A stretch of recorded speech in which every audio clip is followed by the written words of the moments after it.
Bob Regnerus of Feedstories, Part 4. Hi, I'm Brian Pombo. Welcome back to Brian J. Pombo Live. Today is Part 4 of our conversation with Bob Regnerus.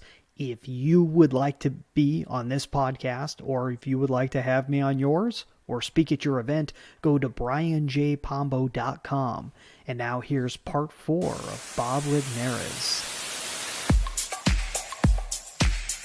Who's the ideal person that would benefit the most from Feed Stories? It's a great question. We'd like to work with people that have some sort of mission or purpose behind what they do.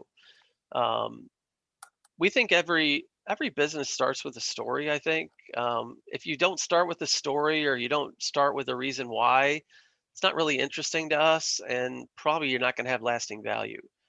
We love pulling the backstory out of somebody. It really gets to the heart of why they do what they do. Um, we do these videos called Big Why videos, and it's really amazing to kind of just hear from people like, why do they do what they do?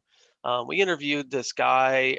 He was down in Texas, and he started a whole chain of yoga studios, and he wanted to start this academy for training more yoga teachers. And that's a great business, right? Like, you think yoga's hot, he's in Texas, he's growing like fantastic. Well, in our interview process and what we got on video was the reason why he started the yoga studios, which was his mom had back issues when she was alive, and she went in for surgery, and he was kind of nervous about that. Ended up that the surgeons kind of botched the surgery, and she lost most of the ability in her legs, and she suffered for a number of years. And he really felt that, like, if yoga was an option for his mom, she wouldn't have had the surgery and she would have had a long quality of life. And you could see like the passion, right? And this is all on video. Now, if you're if you're a yoga teacher and you see the passion from this yoga owner, and he's like, this is why I want yoga to be an alternative for people to have surgery, freedom from pain and things like that. It's really powerful, right? That's why video is so powerful. Now, we love working with kind of owner operators. Okay, like, typically we're working with companies that are like somewhere underneath $10 million, so from startup to 10 million. We have and will work with companies that are bigger, but when we can get the owner on camera and get his or her story about why they do what they do, talk with the clients and the customers of these businesses, that's really an ideal client for us. When there's a substantial story there, and we can pick up on it in about a 15-minute phone call. Then they're a really good candidate for us, and they're in a growing stage. They're using paid advertising. They're out there marketing themselves, and they know they need a better story. It's pretty common when I talk to somebody. One of the first things they'll tell me is, we're not doing a good job telling our story. That's going to be an ideal client for us because they know they have a story. They just need somebody like us to help unlock it. Wow, that's great. So that it sounds like you wear a bunch of different hats in your business. So out of everything that you do, what would you say that you enjoy the most or get the most out of? Yeah, well, I think part of this is, Feed Stories became a startup in 2016, and you kind of do everything. And then as you grow a little bit, you bring people in. So, now we've got a dedicated product manager, we've got editors, we've got videographers we work with, we have producers.